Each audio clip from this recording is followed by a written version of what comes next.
There are several international organizations working to promote education: UNESCO, UNICEF, Amnesty International, International Labour Organization, ILO, the World Bank. These organizations are involved in promoting access to education and improving the quality of education worldwide. It's great to know that education is given such importance globally and in India. I also heard about the National Education Policy, NEP, 2020. Can you tell me more about its key highlights?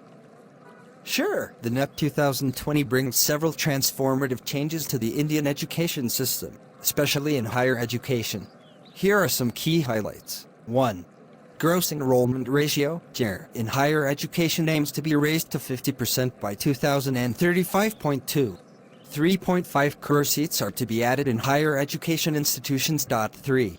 Undergraduate education will have multiple exit options with appropriate certification at different stages, for example, after first, second, third, and fourth years.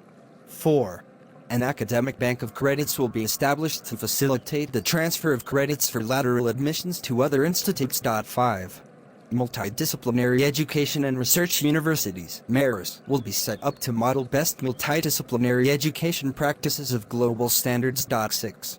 The National Research Foundation will be created to foster a strong research culture across higher education. 7. A Higher Education Commission of India (HRC) will be set up as an overarching body to regulate the entire higher education system, except for medical and legal education. 8. The affiliation of colleges will be phased out over 15 years, with a stage-wise mechanism for granting graded autonomy to colleges. Wow, those are significant changes. It seems like NEP 2020 is set to revolutionize education in India. Absolutely. NEP 2020 also emphasizes setting up a gender inclusion fund to ensure equitable quality education for girls and transgender students, as well as creating special education zones for disadvantaged regions and groups. That's fantastic. Thanks for explaining all this. It's enlightening to see how comprehensive and forward-thinking the education policies are in India. I've been hearing a lot about the new changes in India's education system under the National Education Policy, NEP 2020. Can you explain what's happening? Of course. The NEP 2020 brings several transformative changes to the education system in India. Let's start by discussing the new Higher Education Commission of India, HRC. It's going to be a single regulatory body for higher education in India, with 4 verticals, each handling different aspects of higher education. That sounds like a big change. What are these 4 verticals under the HRC? Here is how the 4 verticals are structured under HRC. 1. National Higher Education Regulatory Council, NHERC. This vertical will be responsible for creating and implementing regulations for higher education. 2.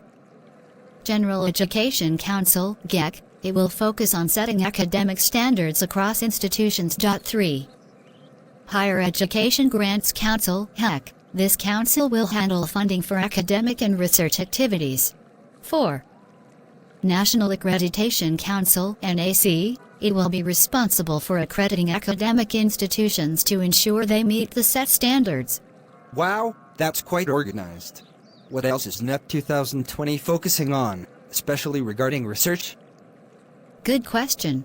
The NEP 2020 introduces the National Research Foundation. This body aims to build a strong research culture and capacity across different domains in higher education. To support this, the policy plans to establish multidisciplinary education and research universities, MARUS, which will be on par with IITs and IIMs. That's great. It seems like NEP 2020 is pushing for a more research-oriented approach. What about the autonomy of colleges? Yes, the policy does focus on autonomy. NEP 2020 envisions phasing out the system of affiliation over the next 15 years.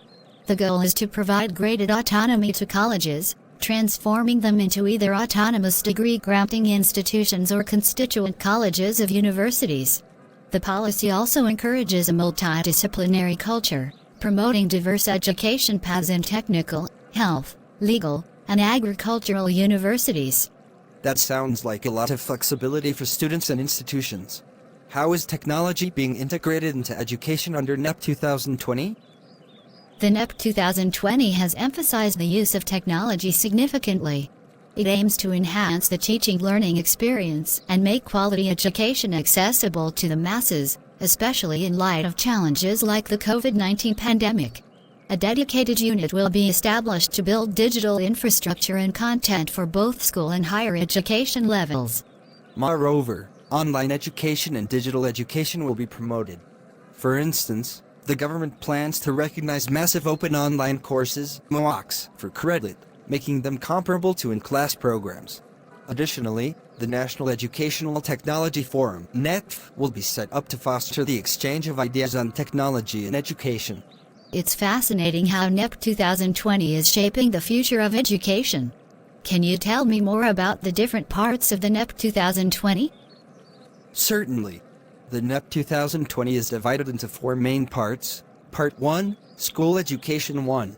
Early Childhood Care and Education, laying the foundation of learning. 2. Foundational Literacy and Numeracy, an urgent prerequisite to learning. 3.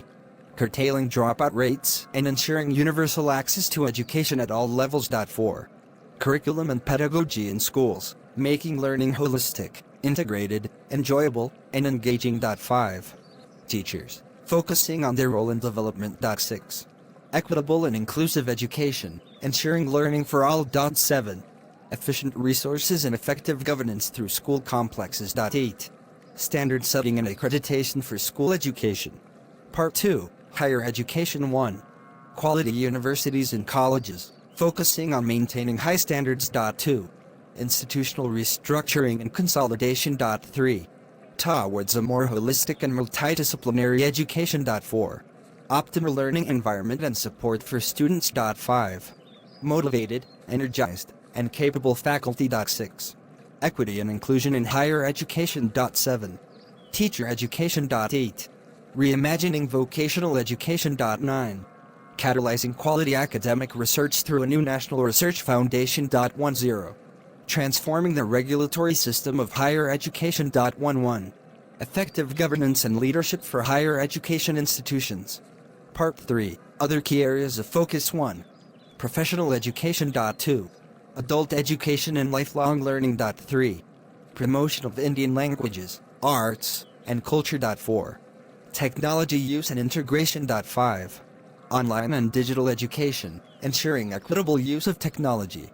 Part IV, Making It Happen. 1. Strengthening the Central Advisory Board of Education. 2. Financing, ensuring affordable and quality education for all. 3. Implementation, strategies for putting the NEP 2020 into action. This is such a comprehensive approach to reforming education. NEP 2020 seems to cover all bases. Absolutely. It's an ambitious policy aimed at transforming the Indian education landscape to make it more inclusive, flexible, and innovative. Whether it's integrating technology, promoting research, or ensuring accessibility, NEP 2020 has set the stage for significant changes in the coming years.